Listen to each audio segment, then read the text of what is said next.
Do you want to learn how to recover or find lost password of your BlueSky social account?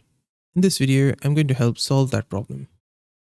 So on BlueSky social app, on the website, you can click on sign in button first. Then you'll be taken to this page where you can click on forget. If you have already signed in before, under your handle, you will see this with dots as password. And if you want to know how to find this, what this password was, you can right click this, inspect.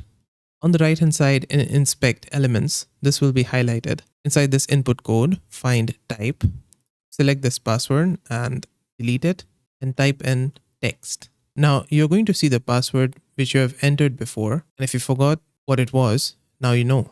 Now in case you forgot the password completely, to recover it, click on this forgot button on the right. It's going to take you over to this page.